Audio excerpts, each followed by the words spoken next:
Hello, Soccer Resilience. Welcome to the 2023 Soccer Resilience Online Summit. My name is Travis Thomas. I'm the former leadership and team dynamics coach for the U.S. men's national soccer team for 3 years. Currently, I'm the leadership and mental skills coach for FC Dallas, as well as the St. Louis University men's soccer team. And so I know we're focused on this idea of renewing your resilience. We are at the end of 2023. Most of us, we've played seasons, whether as a player, as a coach, even as a parent, and we have gotten ourselves to the end of another year. And so as we renew our resilience and move forward into 2024, let's look back a little bit at how we were able to expand our resilience in this past year or this past season. So the first thing we're going to do is, what do we mean by resilience? So when you think about resilience, what's one word that you think of? When I think about resilience, I think about two visuals. The first visual is that of a rubber band, right? If I were to take a rubber band, stretch it between my fingers, I keep stretching, I keep stretching, I keep stretching. Eventually, we're going to have that snap point, right? Where it snaps. If I stretch too far out, it's too much. It snaps, it breaks. Resilience is when we get stretched, and then when we're done stretching, before we snap or break, what happens to that rubber band? It comes right back to its original form. It comes back, it's resilient. It snaps back into place. The other visual of resilience to me is the palm tree. I lived in Florida for about 15 to 20 years, but I grew up in the Midwest. Big, tall oak trees. They were firm, they were stiff, they were strong. Now in Florida, right, it's palm trees. These palm trees, they kind of like just blow in the wind. But the difference between a palm tree and an oak tree is in a hurricane, and sadly I lived through a few hurricanes in South Florida, is in a hurricane, an oak tree is it's too much. It's not flexible enough. It's going to snap in a storm. The palm tree, during a hurricane, the top of the palm tree might get bent back all the way over to the ground. And you're like, how is this palm tree not snapping? And then as soon as the hurricane's over, the palm tree that was bent all the way back down to the ground snaps back into place like the storm never happened, right? It's flexible. And also the foundation of the palm tree, not only is it deep roots, it's wide roots, which allows it to be flexible, which allows it to be resilient. So for us, how are we becoming more resilient? When think about all the training that you're doing, think about all the preparation, the strength training, the games, the setbacks, the skill development, everything that you have done this year is developing that resilience, those deep roots, those wide roots. So when we get into a situation where we learn or we run into an obstacle or we run into adversity, it's our ability to snap back, to learn from it and snap back. Those setbacks are learning opportunities and our ability to be resilient and to snap back. And when we snap back, it's really about, it's our attitude, it's our effort, it's our thoughts, right? To be able to snap back, and instead of defining ourselves by our losses, our mistakes, or our setbacks, it's recognizing that those are all learning opportunities. So I want you to ask yourself this: how were you most resilient this year? Right? Think about it. How were you most resilient this year? The second part of that question is, what allowed you to be resilient? Was it a coach you had? Was it your parents' encouragement? Was it you? Was it your discipline to step outside your comfort zone, to be stretched? How did you become more resilient this year? Okay, that's the first thing we want to do. So what is the fuel? What is the fuel for resilience? Well, I believe that the biggest fuel for resilience is courage. Courage. Now notice, I didn't say being fearless. It's courage. Because you can't be fearless and courageous at the same time. Courage without fear is not courage, it's comfort. In our society, we really celebrate this idea of being fearless. I think it's a little silly. What we need to do is nurture the quality of courage, of being courageous, of being brave. Why? Because courage is the willingness to do what needs to be done even when we're afraid.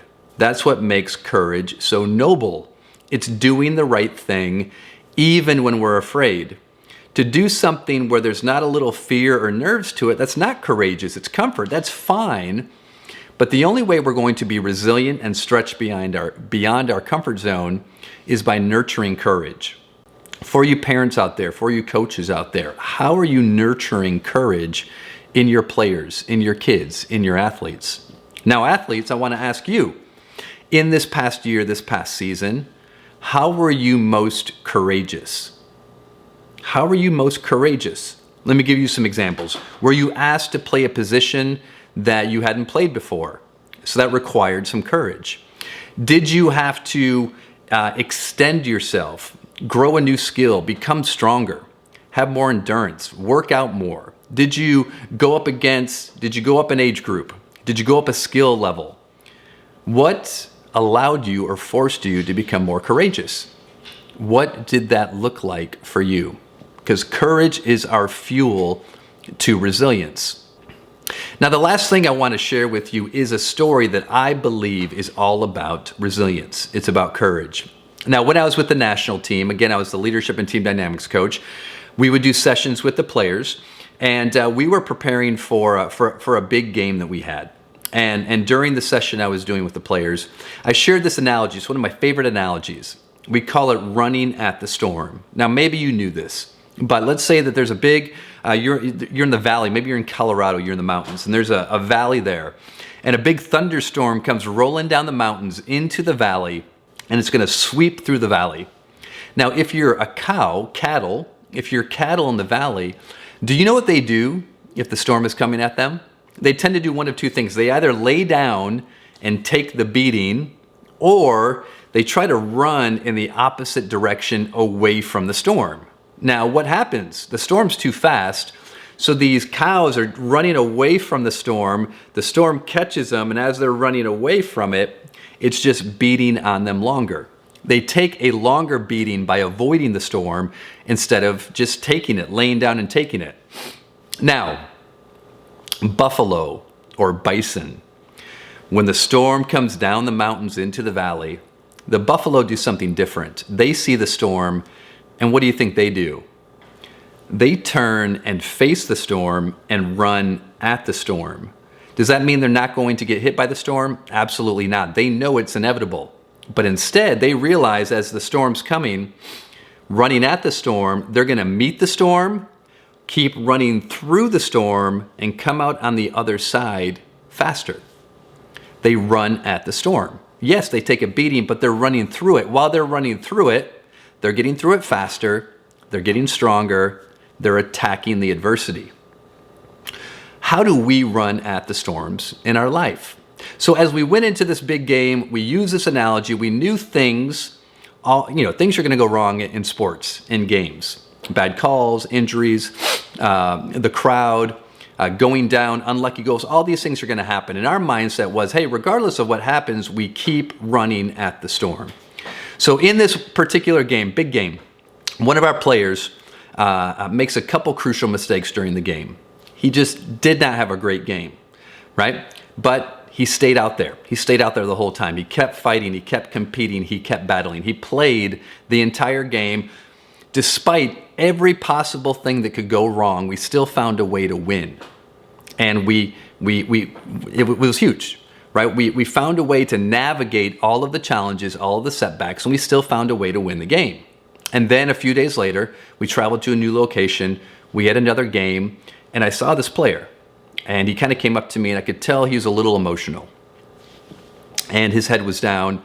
And so I just kind of knew he wanted to talk. So I just kind of went up to him and said, hey, man, how you doing? And I could tell he was emotional. He didn't want to look at me. And he kept his head down because he was really kind of taking a beating on social media right after this for having a bad game. And he said, hey, Travis, he said, running at the storm is really hard. Yeah, running at the storm is really hard. And I looked at him, I said, listen, man, you didn't have a great game, right? You made a couple key mistakes, but what did you do? You didn't get subbed off. You didn't run and hide. You kept battling and fighting and scrapping the entire match. And even though things weren't going your way, you competed, you battled, you kept responding. You were resilient. That's what it means to run at the storm. And he looked at me and he said, thank you. We gave each other a hug, right? Told each other we love each other. And the takeaway for me is not the game, what happened. It's how he responded to just the adversity and the challenge of making mistakes, and he kept fighting and competing. Because here is the reality of life, and here's the reality of sport, is that running at the storm is really, really hard. So if we accept that, excelling at anything, be it soccer or any career or any aspect of life, it's really, really difficult. Running at that storm is hard. It's not about focusing on the outcome. It's always focused on how am I going to respond when I go through a difficult challenge. That is being resilient. That's what it means to run at the storm. And it takes courage. It takes a willingness to be vulnerable, a willingness to put our heart out there, and a willingness and an understanding that by doing that, we are going to fail over and over and over again. And then like a rubber band or a palm tree, we will snap back into place. We will stand up and we will learn and we will move forward running at that storm. So soccer resilience, as we move into 2024, ask yourself those questions. How was I resilient this year? How was I courageous this year? And my question for you moving into 2024 is, how am I going to run at the storm? There we go. Take that resolution into the new year and crush it. Have an awesome, awesome holiday, everybody. We'll see you in 2024.